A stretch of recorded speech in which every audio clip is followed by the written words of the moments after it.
من يريد الله به خيرا في الدين يفقهه فيدري. بسم الله الرحمن الرحيم. الحمد لله رب العالمين والعاقبة للمتقين والصلاة والسلام على سيد الأنبياء والمرسلين سيدنا وحبيبنا وحبيب رب العالمين محمد وعلى آله وأصحابه ومن هدى بهديه إلى يوم الدين. تفسیر قرآن کے مراحل کو ذکر کرتے ہوئے اس کے مراحل ثلاثہ کا ذکر کیا گیا. نبی کریم صلی اللہ علیہ وسلم کے زمانے میں اس کا طریقہ کیا ہے اسے بیان کیا گیا.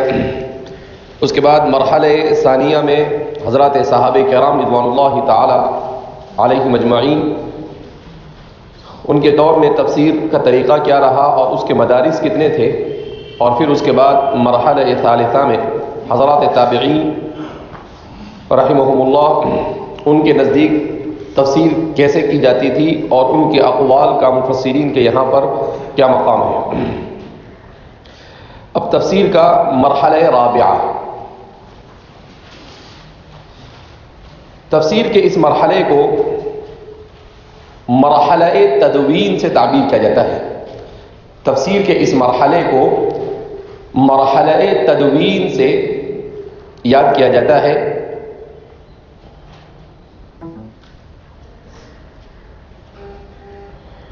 اور اس مرحلے میں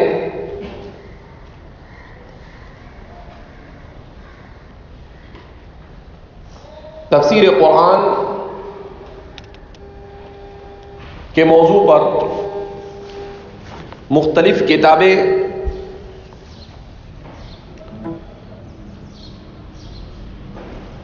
ترتیب کے ساتھ وجود میں آئی.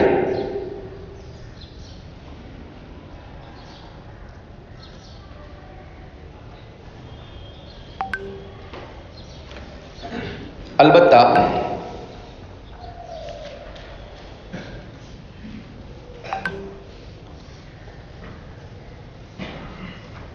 چونکہ عالم اسلام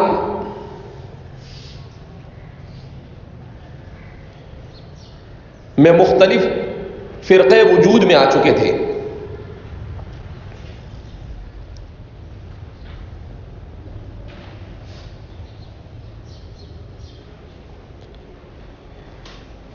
جس کی وجہ سے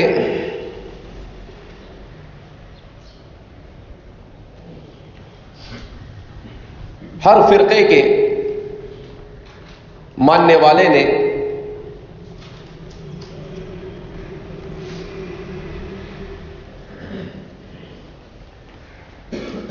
اپنے فرقے کی تائید کے مطابق قرآن کریم کی تفسیر کی کوشش کی.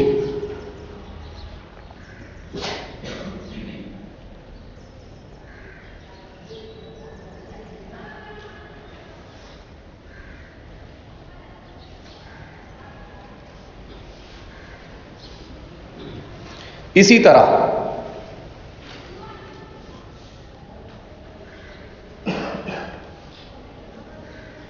علوم عربیہ بھی مدون ہو چکے تھے اور علوم اسلامیہ بھی. علوم عربیہ بھی مدون ہو چکے تھے اور علوم اسلامیہ بھی.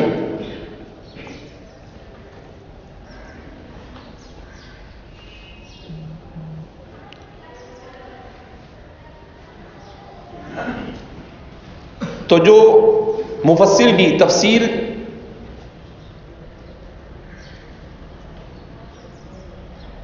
لکھتا تھا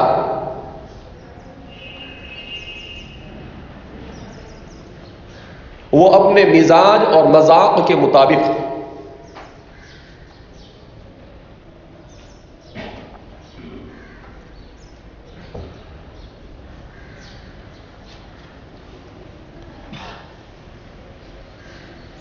قرآن کریم کی تفسیر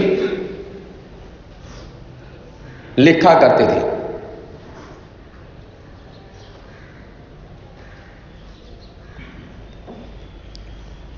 مثلا اگر کسی کا مزاج فقہی ہوتا تو اس کی تفسیر پر فقہ کا رنگ غالب ہوتا. مثلا اگر کسی کا مزاج فقہی ہوتا تو اس کی تفسیر پر فقہ کا رنگ غالب ہوتا.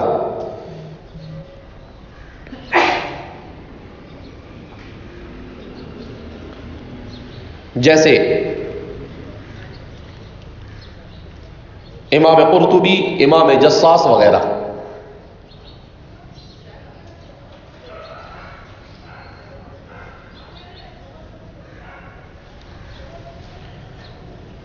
کسی پر اخباری اور قصص کا غلبہ ہوتا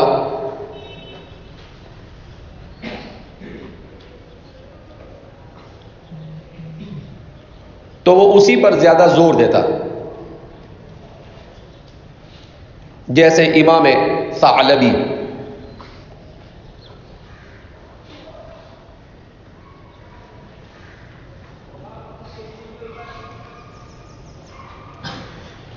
کسی پر نحو اور عربیت کا غلبہ ہوتا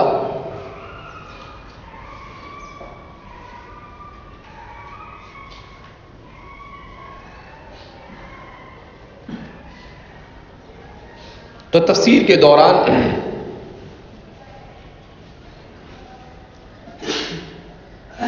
وہ اعراب کی مختلف احتمالی صورتیں ذکر کرتا.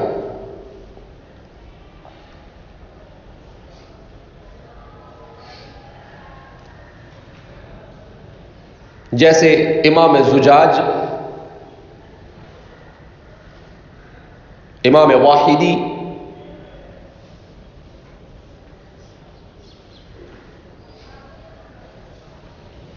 امام ابو حیان الغرناطی،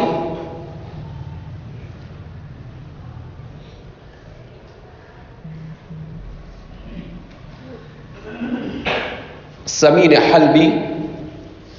حلبی،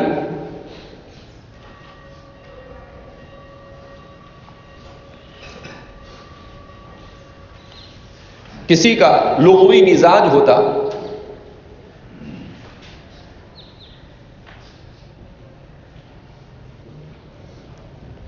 تو اس کی تفسیر پر لغت کا رنگ غالب ہوتا.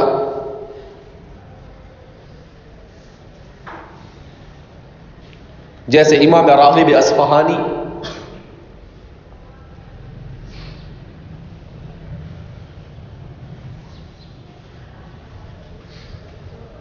سمین حلبی وغیرہ.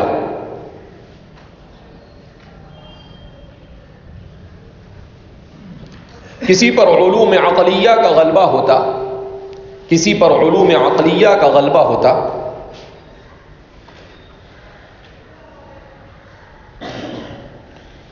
تو وہ حکما اور فلاسفہ کے اقوال اس پر رد،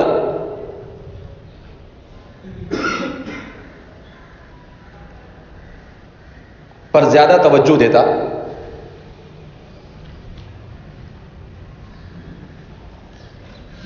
جیسے امام رازی وغیرہ.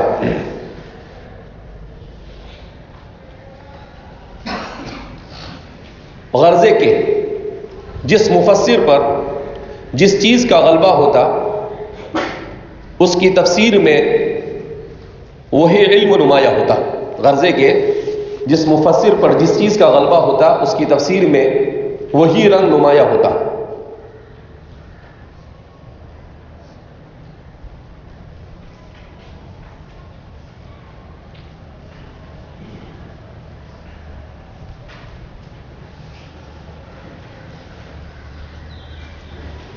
اس مرحلے میں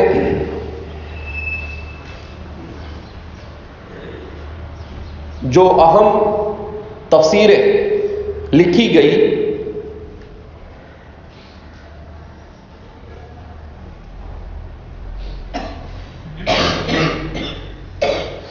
یعنی 3 صدی ہجری سے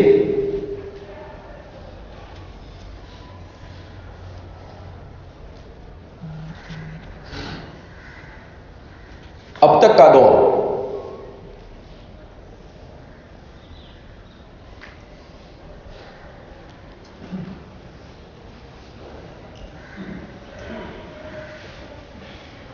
وہ اہم تمام تفسیریں یہ ہیں.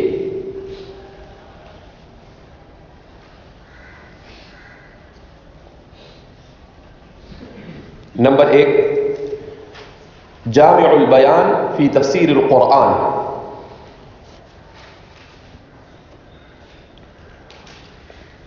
جامع البیان فی تفسیر القرآن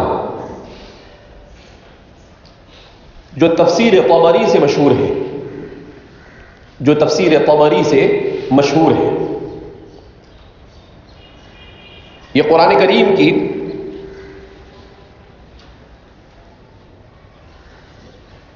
سب سے پہلی تفسیر ہے.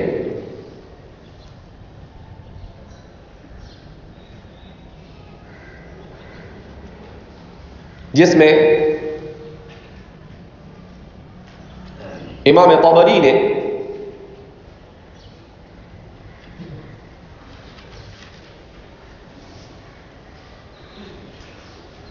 تفسیر کے دوران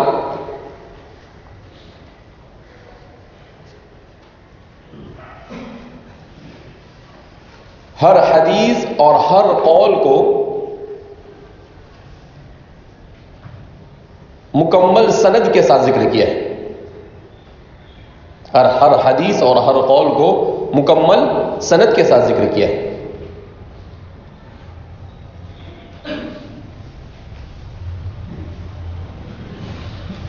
جو 25 سے زیادہ جلدوں میں مختلف تحقیقات کے ساتھ شائع ہوئی ہے، جو 25 سے زیادہ جلدوں میں مختلف تحقیقات کے ساتھ شائع ہوئی ہے.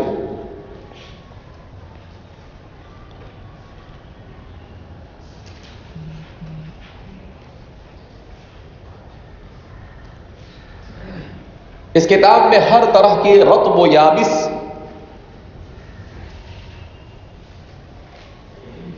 روایتیں مذکور ہیں.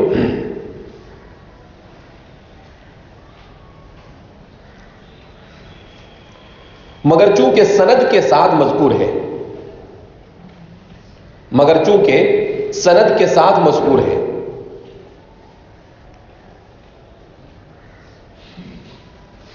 اس لیے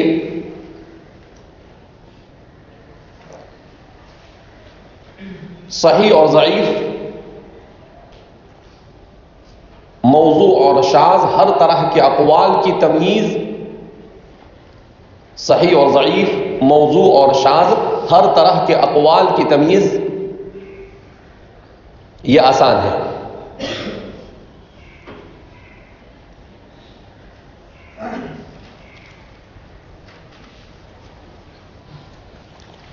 نمبر 2 بحر العلوم.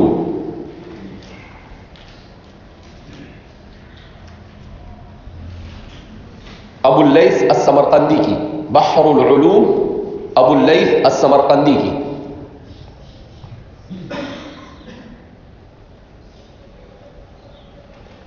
نمبر 3 الکشف والبیان. الکشف والبیان عن تفسیر القرآن، امام ثعلبی کی. الکشف والبیان عن تفسیر القرآن، امام ثعلبی کی.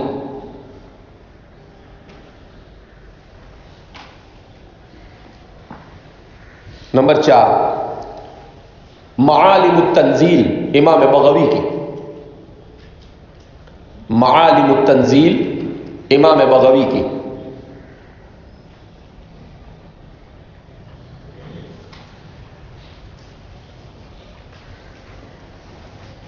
نمبر 5 المحرر الوجیز. المحرر الوجیز فی تفسیر الکتاب العزیز. المحرر الوجیز فی تفسیر الکتاب العزیز.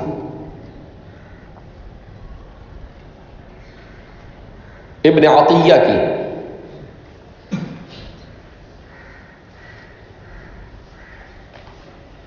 نمبر 6 الدر المنثور فی التفسیر بالمأثور. الدر المنثور فی التفسیر بالمأثور.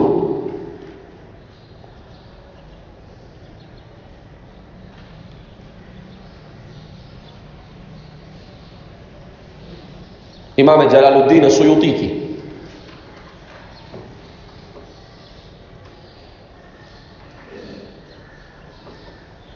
نمبر 7 تفسیر القرآن العظیم. تفسیر القرآن العظیم جو تفسیر ابن کثیر سے مشہور ہے، اسماعیل ابن کثیر کی جو تفسیر ابن کثیر سے مشہور ہے، اسماعیل ابن کثیر کی.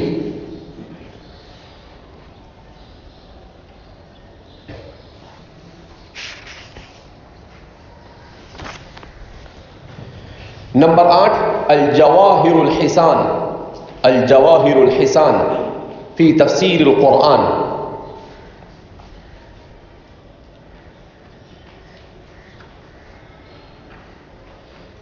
امام ثعلبی کی، اوپر گزرا تھا ثعلبی اور یہ ہے ثعالبی، عین کے بعد الف.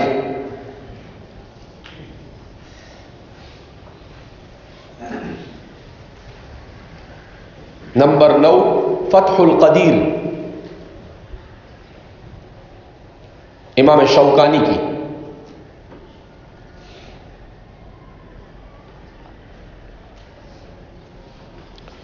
اور نمبر 10 اضواء البیان فی ایضاح القرآن بالقرآن.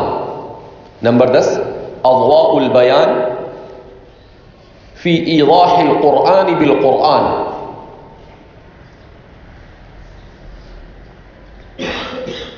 امام شنقیطی کی، امام شنقیطی. اور ابھی ایک تفسیر چھپی ہے سال 2 سال پہلے، موسوعۃ التفسیر بالمأثور. موسوعۃ التفسیر بالمأثور. موسوعۃ التفسیر بالمأثور.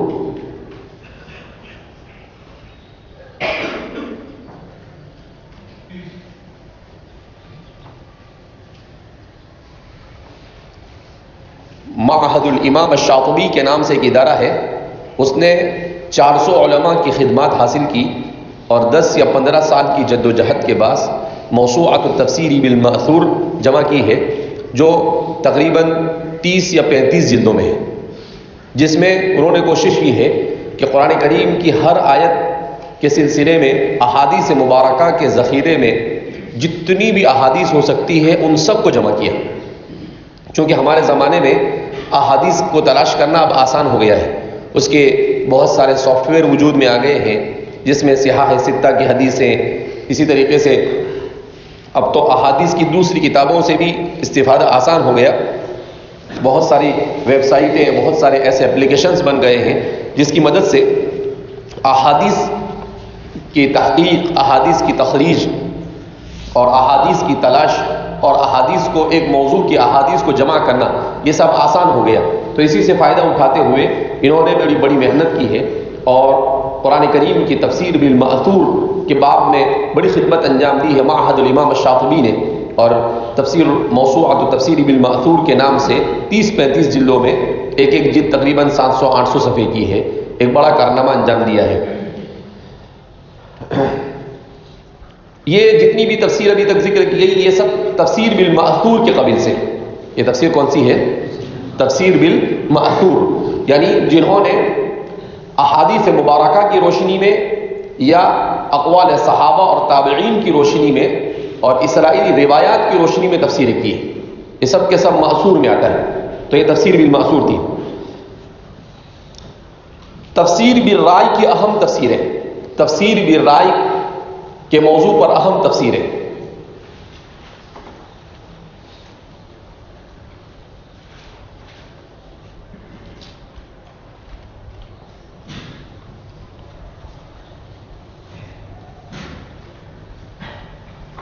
نمبر 1 الکشاف. الکشاف امام زمخشری کی الکشاف، جس پر بلاغت اور بیان کا رنگ غالب ہے، اس لیے کہ آپ عربیت کے امام تھے 20ویں صدی کے. ان کو جار اللہ زمخشری کہتے تھے، جار اللہ کے نام سے مشہور ہے اس لیے کہ مکہ مکرمہ میں مقیم ہو گئے تھے، تو جار اللہ کا مطلب اللہ کا پڑوسی، تو یہی جار اللہ سے کیا ہو گئے، مشہور ہو گئے۔ البتہ یہ معتزلہ تھے، اعتزال کا رنگ ان پر غالب تھا، تو اپنی اس کتاب میں بہت ساری اعتزالی چیزیں بھی کیا کرتے ہیں، وہ ذکر کرتے ہیں، بلکہ بعض مرتبہ اعتزال کے طرف دعوت دینے کی حیثیت سے بڑے زور و شور کے ساتھ اپنے مسلک کو ثابت کرتے ہیں۔ اور جیسا کہ ہم نے کہا کہ تفسیر بیضاوی نے علم بلاغت اور علم بیان کے باب میں سب سے زیادہ استفادہ کس سے کیا ہے، اسی سے الکشاف ہی سے کیا ہے۔ نمبر 2 مفاتیح الغیب، نمبر 2 مفاتیح الغیب، جو تفسیر رازی یا تفسیر کبیر سے بھی مشہور ہے، جو تفسیر رازی یا تفسیر کبیر سے بھی مشہور ہے۔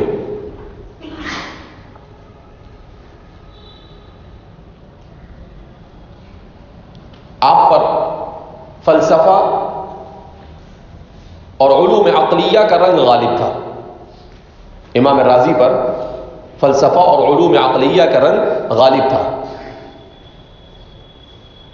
لہذا آپ نے قرآن کریم کی تفسیر میں فلسفہ پر پوری قوت کے ساتھ عقلی اصول کی روشنی میں رد کیا ہے، پوری قوت کے ساتھ عقلی اصول کی روشنی میں رد کیا ہے۔ امام رازی کی یہ تفسیر بڑی حیرت انگیز تفسیر ہے۔ بعض لوگ چونکہ اس تفسیر کو سمجھنے کے لیے علوم عقلیہ سے معرفت ضروری ہے، جبکہ علوم عقلیہ کا رنگ غالب ہے، لیکن ایسا نہیں ہے کہ صرف علوم عقلیہ ذکر کرتے ہیں۔ امام رازی عربیت سے بھی تعارض کرتے ہیں، لغت سے بھی تعارض کرتے ہیں، بیان سے بھی تعارض کرتے ہیں، اسی کے ساتھ ساتھ روایت کو بھی وہ بیان کرتے ہیں، سب چیزوں کو بیان کرتے ہیں، کیونکہ امام رازی یہ نابغۃ من نواغب المسلمین، مسلمانوں کے جو انتہائی ذہین اور فطین لوگ گزرے ہیں تاریخ اسلام میں، ان میں ان کا شمار ہوتا ہے۔ اب بہت سارے لوگ ایسے ہیں کہ ان کو علوم عقلیہ سے مناسبت نہیں رہتی، تو امام رازی کی تفسیر سمجھ میں نہیں آتی، تو وہ امام رازی کی اس تفسیر کی ایک توہین کرتے ہیں قسم سے، اور یہ کہتے ہیں فیہ کل شیء الا التفسیر، کیا بولتے ہیں اس میں، فیہ کل شیء الا التفسیر۔ یہ بالکل غلط ہے، ایسا نہیں ہے۔ امام رازی کی اس کتاب میں فیہ کل شیء للتفسیر، جو لوگ ایسا بولتے ہیں فیہ کل شیء الا التفسیر، تو اس کے جواب میں کہتا ہوں فیہ کل شیء للتفسیر، تفسیر کے لیے جتنی چیزیں لگتی ہیں وہ سب اس میں کیا ہو جاتی ہے، مل جاتی ہے۔ لیکن تقصر تعلم الاذہان، لیکن جب ذہن نہیں مانتا ہے تو الانسان عدو لما جہل، جب انسان کو کوئی چیز سمجھ میں نہیں آتی ہے تو وہ اس سے عداوت پر کیا ہوتا ہے، اتر آتا ہے۔ ورنہ تفسیر رازی ہے۔ حیرت ہوتی ہے، امام رازی نے 6 صدی ہجری میں تفسیر لکھتا ہے اللہ کا بندہ۔ اس زمانے میں فلاسفہ یونان اور مادیت اور عقلیت اور تجربیت کے فلاسفہ پر انہوں نے جو رد کیا ہے آج سے 900 سال پہلے، اور ایسی تفصیل بیان کی ہے انہوں نے اجرام سماویہ وغیرہ کی، آسمان کا نظام کیسے چلتا ہے، چاند کیسے چلتا ہے، سورج کیسے چلتا ہے۔ آج 900 سال کے بعد بھی اس میں سے کوئی چیز غلط نہیں ہے۔ سائنس کی اتنی زیادہ ترقی کے باوجود بھی امام قرآن میں تو کوئی چیز غلط ہے ہی نہیں، لیکن امام تفسیر رازی نے 900 سال پہلے بھی جو تفسیر کی ہے اس کی بھی کوئی چیز آج تک کوئی غلط نہیں ثابت کر سکا۔ میں نے جب اس کو پڑھا، یہ اجرام کے بارے میں انہوں نے لکھا ہے، اللہ اکبر، تو انسان حیران رہ جاتا ہے کہ 6 صدی ہجری میں لکھنے والا انسان آج جو سائنس جن چیزوں کو آج معلوم کر رہی ان چیزوں کو انہوں نے اس وقت بیان کیا۔ ایسا لگتا ہے جیسے خالص الہام کے طور پر انہوں نے باتیں کیا کی ہے، لکھی ہے۔ اور ٹھیک ہے، 900 سال پہلے جب کوئی آدمی لکھے تو 2-4-6 بات بھی تو اس میں کیا ہونی چاہیے، غلط ثابت ہو، لیکن اتنے عقلی اصول کی رعایت کے ساتھ انہوں نے ان باتوں کو لکھا ہے کہ آج تک کہ کوئی بات غلط ثابت نہیں ہوئی۔ یعنی اصول عقلیہ کی روشنی میں اس طرح سے تفسیر کا کرنا یہ صرف اور صرف امام رازی کا خاصہ ہے۔ فجزاہ اللہ عن امت محمد خیر الجزاء، پوری امت کی طرف سے اللہ رب العزت انہیں بہترین بدلہ عطا فرمائے۔ لوگ بیچارے کتنی محنت کے ساتھ 6 صدی میں کہاں ٹھکانے تھے کاغذ، پین اور کتابوں کے۔ اس زمانے میں اگر کوئی آدمی ایسی تفسیر لکھتا ہے، آج نہیں لکھ سکتا ہے کوئی، انہوں نے اس زمانے میں لکھی، اور آج آ کر آدمی آرام سے بیٹھ کر یہ کہتا ہے کہ فیہ کل شیء الا التفسیر، تیرے بابا نے بولا۔ تیرا دماغ میں نہیں سمجھ میں آتا اس کو ہم کیا کریں گے؟ آپ کی کمی ہے کہ آپ نے محنت نہیں کی، آپ نے علوم عقلیہ میں مہارت نہیں حاصل کی، تو اس کا ذمہ دار امام رازی کو کیوں ٹھہراتے ہیں؟ آپ اپنی کمی کو دور کیجیے۔ اس لیے امام رازی بہرحال ان کے بڑے احسانات ہیں اس امت کے اوپر کہ قرآن کریم کی تفسیر کے باب میں جو حقائق انہوں نے اور جو دقائق اور جو اشارات انہوں نے بیان کیے ہیں وہ انہی کا خاصہ ہے۔ نمبر 3، مدارک التنزیل و حقائق التأویل۔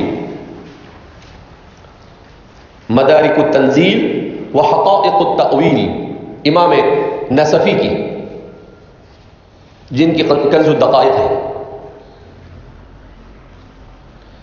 مدارک التنزیل و حقائق التأویل، یہ احناف کی تفسیر بالرائے کے باب میں بہترین کتابوں میں سے ایک ہے، 3 جلدوں میں شائع ہوئی ہے۔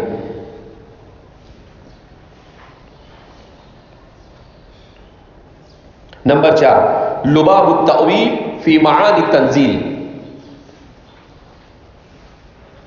لباب التأویل فی معانی التنزیل امام خازن کی ہے، جو تفسیر خازن سے بھی مشہور ہے۔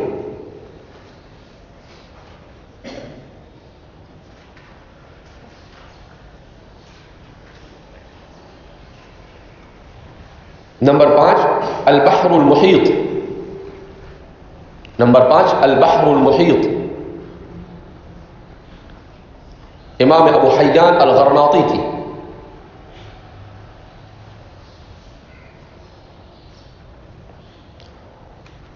قرآن کریم کی عربیت پر ایک بے مثال تفسیر ہے، 10 سے 12 جلدوں میں شائع ہوئی ہے، یہ بھی مختلف تحقیقات کے ساتھ۔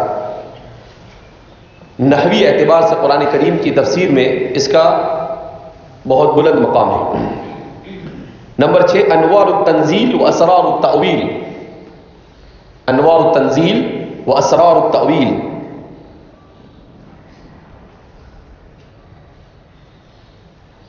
امام بیضاوی کی، جو ہمارے زیر درس رہے گی انشاءاللہ۔ انوار التنزیل و اسرار التأویل۔ نمبر 7، تفسیر الجلالین۔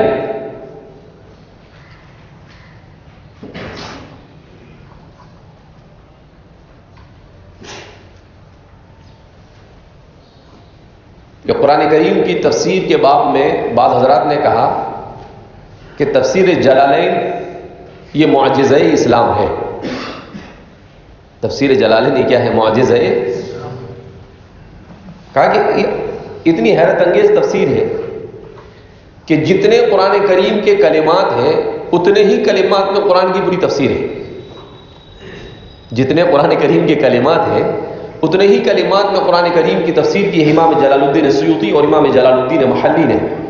کہا اتنی عظیم کتاب کی اتنی اختصار اور جامعیت کے ساتھ تفسیر، ایسا لگتا ہے کہ خالص الہام ہے۔ اور 2 جملوں کے بیچ میں ایک ایسا جملہ بول کر نکل جاتے ہیں کہ انسان سر ڈھونڈتا رہ جاتا ہے وہاں پر کہ کیا کہنا چاہتے ہیں۔ 10 20 توجیحات انسان وہاں کیا کر سکتا ہے؟ نکال سکتا ہے۔ اسی لیے قرآن کریم کی عربی تفاسیر میں سب سے زیادہ مقبولیت اسی تفسیر کو حاصل ہوئی۔ قرآن کریم کی عربی تفاسیر میں سب سے زیادہ اگر کوئی تفسیر چھپی ہے تو وہ تفسیر جلالین، اور آج بھی لاکھوں نہیں کروڑوں اس کے چھپ چکے ہوں گے اس کے اب تک کے۔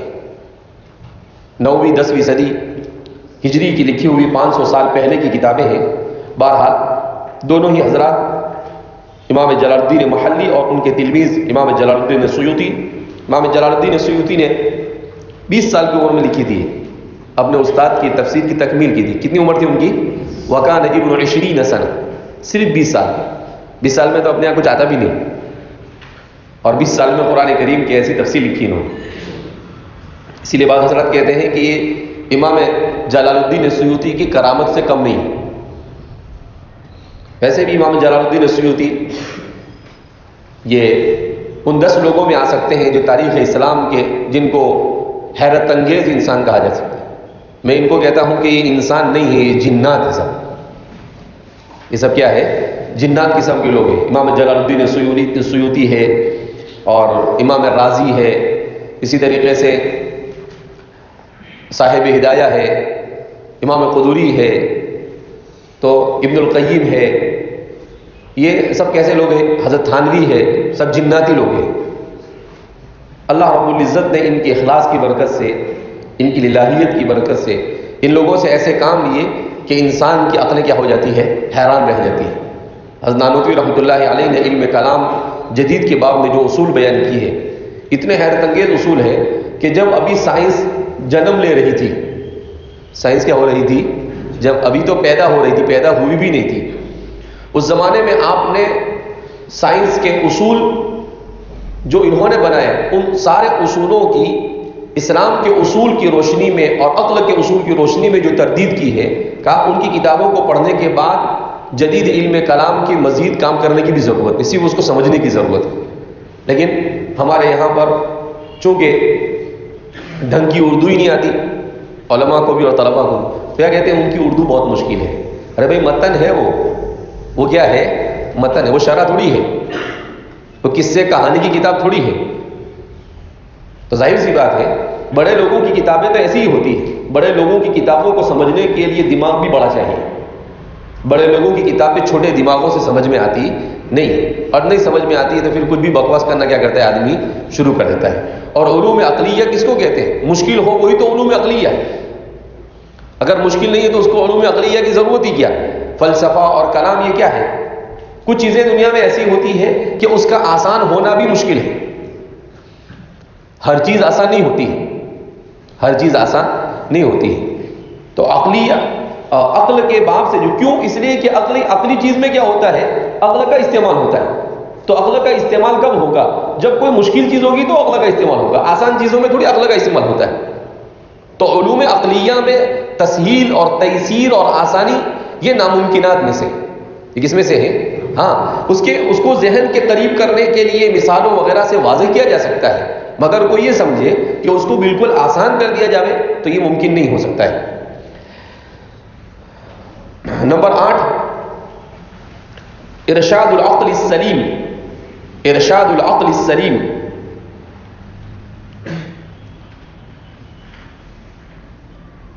جو تفسیر ابی سعود سے بھی مشہور ہے، جو تفسیر ابی سعود سے بھی مشہور ہے۔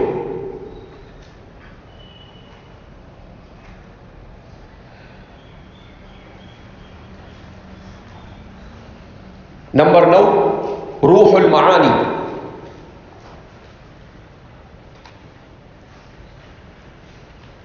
امام آلوسی کی۔